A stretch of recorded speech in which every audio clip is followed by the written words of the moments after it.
Thank you. I am Jess Paul, and I play Anna. I'm Benjamin Carlucci, and I wrote and directed the film. Kocur. This is a really, really great film. Tell me, what was your impetus for writing this?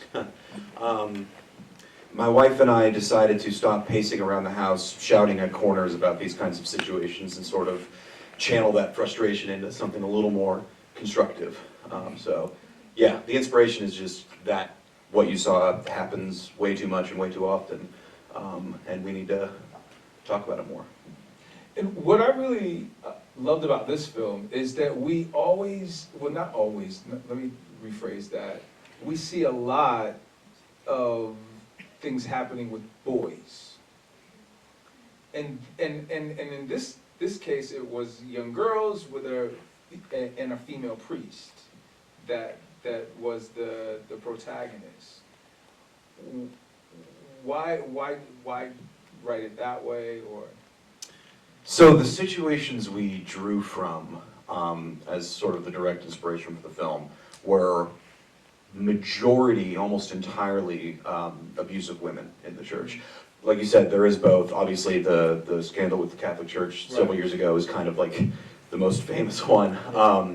But the sort of corners of the church world that my wife and I come from, especially her growing up in the much more mainline conservative evangelical circles that everyone sees on the news, the amount of abuse of usually young women in that church is, the ratio is much more women to men there, and it's very often manifesting in that sort of thing where it doesn't just happen, it happens again because the person at the head of it, the pastor, the priest, the minister, whatever term they use, is so often sort of protected by the institution. Mm-hmm. So that's what we were really pushing against with this.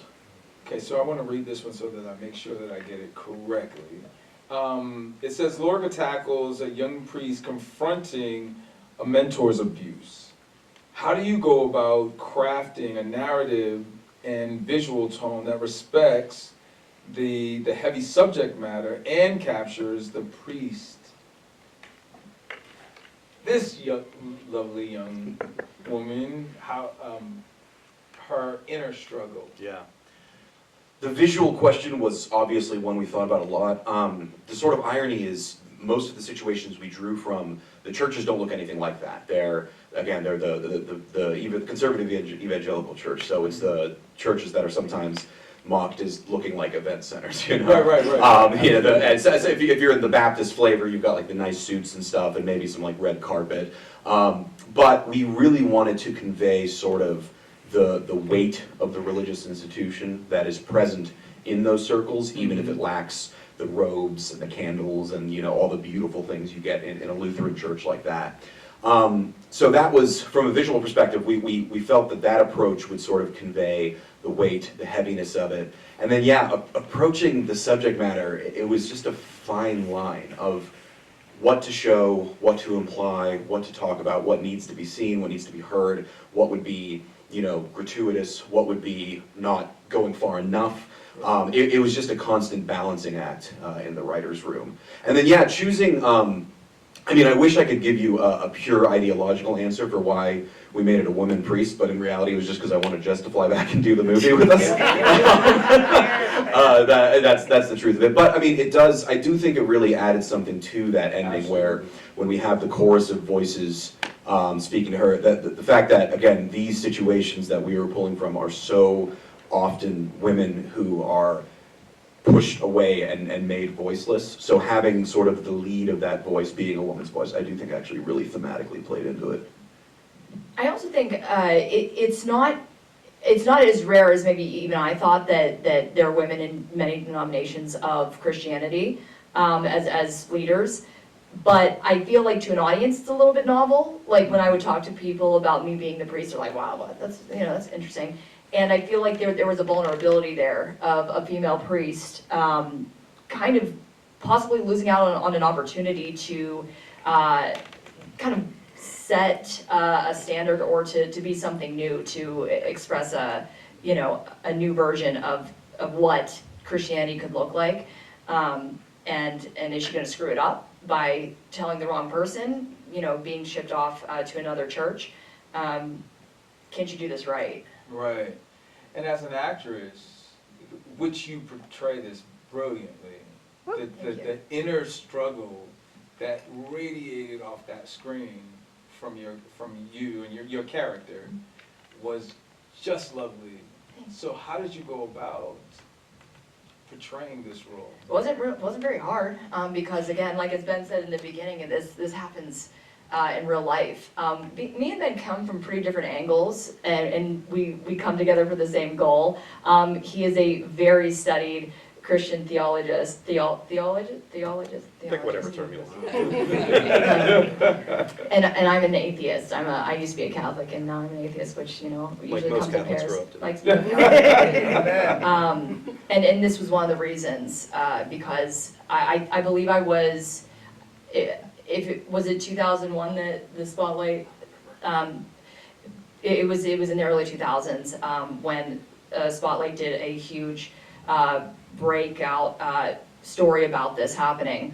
And I realized it wasn't only kind of like my questions as I was sitting in the pews writing angry song lyrics about what I was hearing that I didn't understand, but it was also something behind the curtain was actually going on that was quite wrong. And so I didn't really have any trouble stepping into the shoes of wanting to take down the evil that wears the best looking mask. Talk to me about the nails. And Oh. and it's funny because I'm looking at your nails now. I'm like, they don't look nothing like. I mean, they're in the movie. plastic. They're Honestly, beautiful. that also wasn't hard to. They're We put a lot of color on those nails, but this was Ben's idea to really visually express the anxiety that was going on with Anna, that she was literally bleeding at the nails because she couldn't stop. Kind of like your pacing, you're in Susannah's pacing in the living room. It was my wife, that was my wife's idea. That was entirely her. That was in every draft of the script that she wrote, was picking at those nails and really focusing on it. Our makeup artist did a really good job there. We almost caught, I actually felt really bad. Jess did this really cool thing where she made an awesome tattoo for herself, just for the role. And I thought we'd see it in that nail shot, and then we didn't see it, so we never made it in the movie. I'm a cool priest. We did see it in the cross. We saw that one, yeah, there were two. There was the cross, and then there was a word in Greek. Oh. But yeah. And there was a cross in your hair too. I saw that too. Yeah, good, you got that. I love it, yeah. So the film opens a dialogue about the abuse in trusted institutions. What do you want the conversations to be like, or what do you hope will spark? What kind of conversations this film will spark? How long do we have? No. I'm actually, so this is this film's final festival. We're putting it out publicly later this week.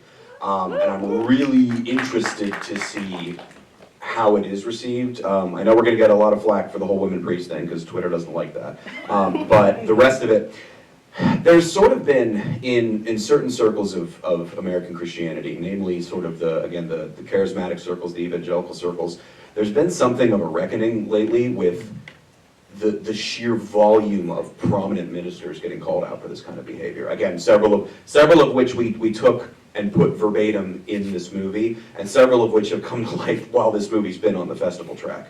And you see the same pattern repeated in almost every one of those instances. The same sort of tactics of deflection, the same, even there's a couple phrases that get used every time, and we didn't want to go overboard, but one of them is, God doesn't want you to confront this in anger. You hear that a lot, so we put that one in the movie. We chose not to do others to not be too on the nose. But what I'd like to see, and I don't know, what one short film can do in terms of this, is just, I don't know, a willingness to step back from that defensiveness and just sort of, there's this territorialness and this defensiveness and this tribalism that is so natural to any institution that's important to you, religious or otherwise. And there's this sense when somebody you've looked up to has done wrong or something, where you want to justify it and you want to be defensive of it. And that's, when we do that in a movie, it's a wife defending her husband, and even in this horrible circumstance, that's understandable. And the ability to be able to step back when it's your people and call out the wrong and stand against them on the sides of the victims. I'm not pretending that's like always going to be easy to do, but it's essential if we're ever going to even come close to addressing sort of the rot at the core of all of this. Yeah, yeah. If any of that makes sense. Yeah, let's give that an amen. Ooh, amen. And this question, in the film, you have a woman that has black hair that the priest looks at, and then it goes to the other young woman. Oh, the woman taking communion? Yes. Yeah. So I was sitting here watching it for the second time, and I was like, that actually, was that her when she was when she was younger, and it happened to her? And part of the inner turmoil might have been that she didn't say anything because or what was that the other young woman, the first one, that the wife talks about and says, and so your character says, wait, there's an... Yeah. So, I mean, it can be whatever you want it to be. No, but the idea with it, the way we wrote it and shot it, was for it to be sort of Anna seeing the next victim, basically. Gotcha. So she knows about this one. She knows another one was covered up, and now she's waiting till the end of the service because she's got the meeting with the bishop to go bust this whole thing wide open. But when she turns and looks and sees him giving communion to another young woman in the congregation, and we shot it horribly uncomfortably and very suggestively, and the hunger in his eyes and all that disgusting stuff. Touch of the lip. we all were like shuddering when we shot that, which we knew we were onto something good there. Yeah. But yeah, that was sort of the intent there, is like she's seeing the next victim. And then there's our 3-year-old little actress. Who Oh, comes yeah, up and hugs little- me in the legs. Yeah. Yeah. Now, I have a question for you. In terms of being an atheist and then taking on this role, on one aspect, the body doesn't know, right? As an actor, what we put into our consciousness in order to make this type of role believable. What was that like for you to be an atheist and then tackle this type of role that is about so much faith? It was it wasn't too hard to transpose. I still hold on to a certain nostalgia about Catholicism, weirdly enough. Something, I actually have art that you can buy outside that depicts like a cat as Jesus. There's a lot in my past that I still kind of hold dear, almost as if, and to be quite honest, within the last couple years, I've been kind of searching for something to hold on to. I kept calling it my emotional support beam, because as an atheist, it can be a little aimless. If I'm in some kind of turmoil, there's nothing to hold on to. And I kind of love the idea that I could take a religion, we kind of made it ambiguous, like we said, and make it in my image, or in the image of what I think it should be, what the good that it could stand for, and because that's what I hope that Anna encompassed. We had this mentor that was abusing his power, basically doing the opposite of what his cloth should designate, and I would have loved to known a priest. I didn't personally ever have any abusive experiences in my own church growing up, but looking at the scope of everything, if I saw some mentors that made a difference for me, then maybe I would be a Christian to this day. It really spoke to me in that way. So yeah. So what's next?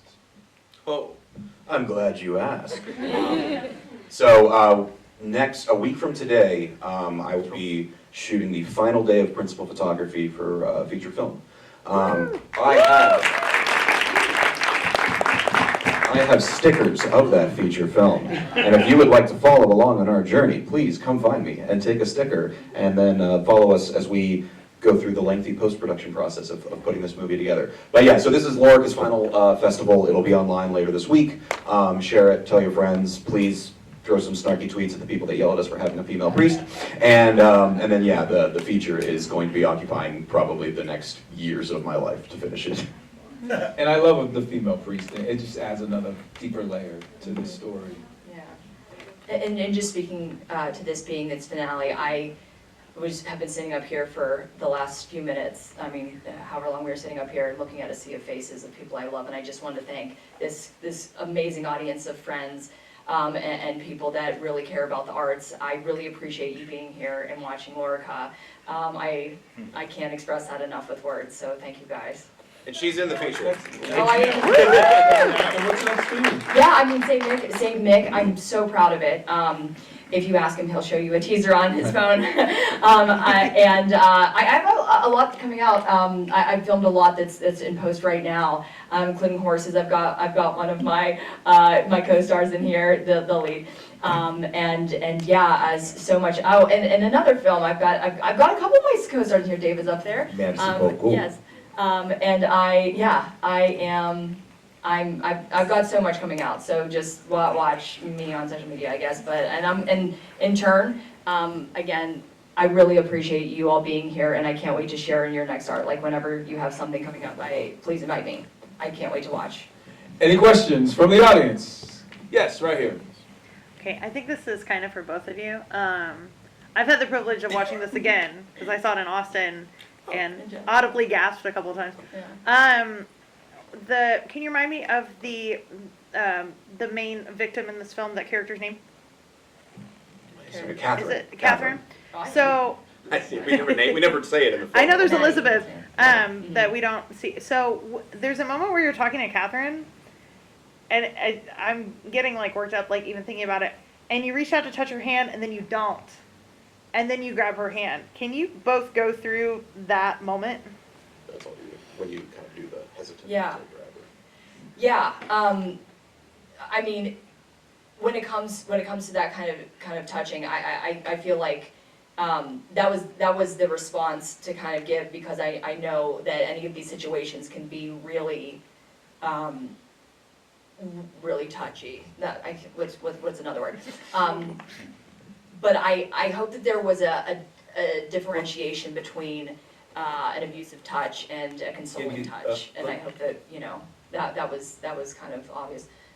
Is that God? Ghosts. Okay. Yeah, and I hope that I could have conveyed that for her, for Maddie's character. Any other questions? Let's go all the way to the back. All right, I just want to say, first of all, great job tackling, heavy subject matter with tact. I'm just curious about location-wise, did you guys have difficulty convincing churches to let you film this? Can I tell you, that is the most asked question for the last year and a half that I have gotten.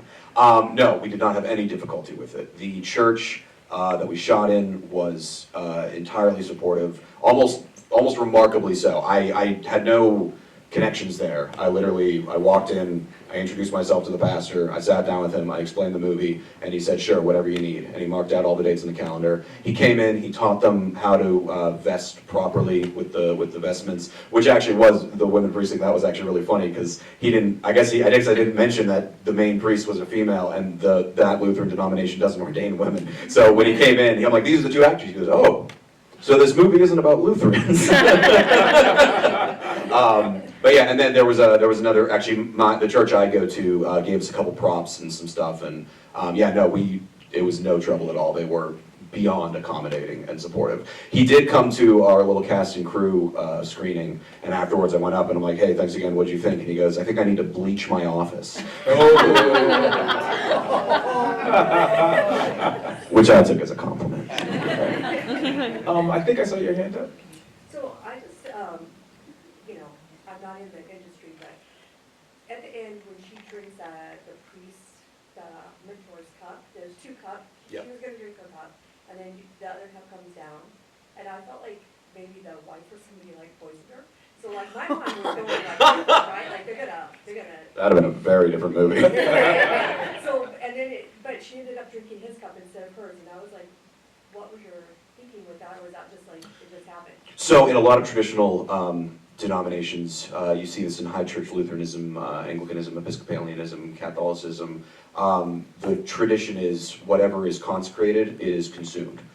So they don't leave leftover wafers, they don't leave leftover wine. Some churches, if no one's there to drink the wine, they have like this special thing that like, I forget what it's called, it's like a drain that goes to the earth and you can return to the earth. But so in a lot of churches, you'll see after communion, the priest's up there like just throwing back the wine, which is always, I remember growing up, I was at this church and there was this little old lady priest, she was probably 80, 85, and everyone as they walked back were handing her the half full goblets and she was just downing them. It was awesome. But that's all it was, is it had to be consumed, and we decided to have that be sort of instead of sort of the holiness and the reverence that is normally done with 80-year-old ladies aside, having that be sort of like a chug for strength, you know, like you would do a shot to take the edge off kind of thing. That's kind of how we wanted to play it, so that's where that comes from.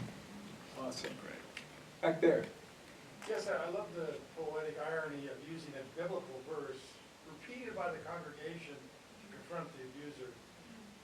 Is that an actual verse, or did you write that? No, that's Psalm 7. Oh, I combined a few translations, and I probably skipped a verse here or there. But that was, I mean, from the beginning of writing this movie, we were going back and forth on what do we want the climax to be? Do we want it to just be like her walking into the bishop's office? Do we want it to be like the cops showing up and arresting? Like what do we want to do?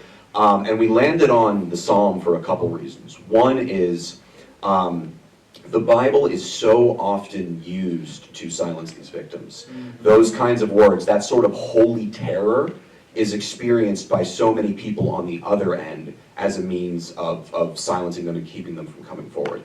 Inverting that, putting the Bible verse in the mouth of the victims against the perpetrator, it's honestly cathartic every time I see it, even though I've seen it several times. So there was that. And then there's also, when this subject matter is tackled in media, it is usually done so sort of from the outside. Like Spotlight's a great example. It's a fantastic movie. But you know, it's non-religious journalists, and when we're sort of approaching this, I feel like if you are religious, if you are in these circles, there can be sort of this sense, even if they're right, of like, oh, they're right, but they don't get it. They don't understand why we're suffering to experience the fall of one of our leaders kinds of things.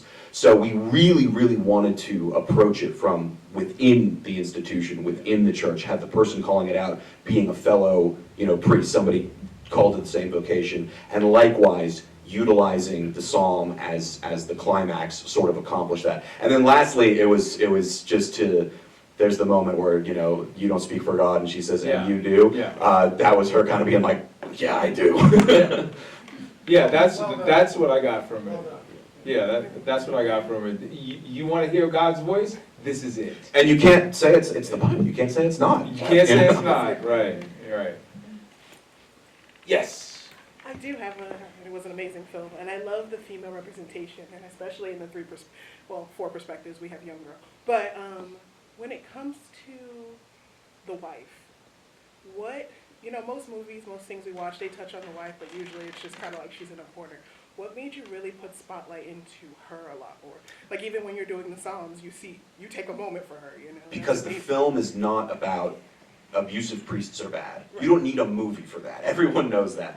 And everyone also knows, unfortunately, that kind of thing's never going away. Every institution that has hierarchical power structures is going to have somebody somewhere abusing that power structure in some manner. Putting the focus on the wife at the end is throwing it back to the audience. The question is not, you know, what do you do about this? The question is how are you, the person who's invested in this, that is in this institution, you know, we're talking to our fellow Christians there. How do you respond when this comes to you? That's why the film ends on her, not on him, not even on Anna. It's putting it out there. And she sort of represents not like the institution, but very much the institutional response. And it was a tough role for her. One, because Gloria is one of the sweetest, meekest humans you will ever meet. And we had to like hype her up to get her even the slightest bit mean in any of those scenes. But also because, you know, again, that was sort of that really tricky balance we were trying to find of how do we, you know, tastefully and empathetically represent people who have the wrong reactions to this. Which was amazing. Yeah, I think she represents the ultimate protection. in terms Well, of- and I feel like making her the wife made it a little more, like, when it's just somebody, you know, who's a fan of a celebrity pastor defending them online, you have very little sympathy for that person. When it's a woman defending her husband, even if those actions he committed are egregious, you can understand why there's an element of fear and defensiveness there. Again, that doesn't justify it, that doesn't make it okay, but we felt that would be a means towards garnering a little bit of sympathy for what is otherwise the position that we're critiquing. Right. Yes. I loved it, and I especially loved that you didn't take it as, I see this harm being done, and therefore I am turning away from the religion, therefore I am now atheist, therefore it's all that. It's finding in the faith the strength to be like, it is this person, you know, like in the same way that Anna did not think that she was failed by God or that anything, or like God failed to protect. It was, no, this man abused that power, and I thought that was an excellent, or it's not good or bad, but it's just a bit of a refreshing take on something that we know happens, but it doesn't mean that religion is at its core of what it all stood for, like, is failing anybody. It's the people that are abusing it. I just wanted to express that because I think that was awesome. Also, can you touch on what is Lorica? Oh, yeah. Well, thank you. First of all, thank you. That was very much our approach. I mean, I'm a very, very religious person. My wife is a very, very religious person. We are not people who would say religion is inherently evil or something. I am perfectly happy to say that I'm a Christian, and I will talk. Buy me some drinks, and I will talk about that all night if you want. Jess has been hearing it all weekend. But you're right. That I think those of us that care about the faith, it's all the more important for us to be the ones calling these people out, and us to be the ones standing up and saying, like, these are our people, these are our mistakes, or not our mistakes, I'm sorry, these are our, like, messes to fix, and to just throw that defensiveness as far as a catapult can carry it. As for Lorica, so a Lorica is a type of Roman chest plate. It's a piece of, like, from a suit of armor. In Great Britain and mostly in, like, Celtic culture, it came to be associated with a prayer of protection, sort of like an invocation of protection. The most famous Lorica is the hymn St. Patrick's Breastplate, which is the song that Maddie is singing in the film and that is sung during the credits. In certain corners of the world, the vernacular, that would be called St. Patrick's Lorica. So that's what it's about. She has a beautiful voice. That's really her singing. By the way, that's her first movie. Yeah. Maddie had never acted on screen before. Wow. So, yeah. Another shout out to the amazing actresses that made this, actors and actresses that made this film, you know, what it was. I was so grateful to be working with them. Yeah, because it's the subtleties. I mean, you know what I'm saying? The subtleties in all of you guys' performances that really enrich this film. So I appreciate it. We can take one more if anybody has one more question. Oh, yes, sir. Hi. Two quick comments and a question. One, I really liked the way that you were not afraid. This is my first. What? It's God. It's God. It must be. I think It's the ghosts at the It's theater. crossing the Yeah, I line. think it's- We're gonna start to convert, Jess. Good, Lucy. I just loved that you were not afraid to let things simmer. There was so much sort of space, and I think a lot of modern filmmaking is afraid of dead air, and that was really impactful. I liked that a lot. Thank you. My other comment was just props to the guy who had to play the creepy priest. Brian is a wonderful human and does not reflect his character whatsoever. Take on, yeah. And then my question was actually a costuming question. I thought that the choice to have Jess's character in a sleeveless vestment was really interesting. I've never seen a vestment like that before. I was curious as to if that was representative in any way or what the thought process was. So I don't know if I have the picture still, but there's a real life priest who is also ironically named Jess. She's a girl. I grew up with her, and it's really that's a whole nother story, but it's fun to see her as a priest because she grew up in circles where female priests are very much like not a thing, ended up going to seminary, converting to Anglicanism, which is what I am, and then getting a job at my church. And so I saw her in 9th grade in the super conservative evangelical context, and the next time I saw her was about to be in a collar at my church. And she's a very dear friend, but she has a priest shirt that has no sleeves and has that sort of outside, I forget, there's a term for that kind of collar that I don't know. But when Jess was asking about costuming, I sent her a picture of real priest Jess. And there's a picture I have somewhere of a picture of the two of them side by side, and it's pretty funny because they have like the same hairstyle and stuff too. So that was the inspiration for that. That's very cool. Well, on behalf of Film Invasion LA, I want to thank you for being here, both of you. I want to thank you for submitting such a lovely piece. Thank you. And I want to encourage more, and I hope to see you more on the big screen, both of you. Thank you very much.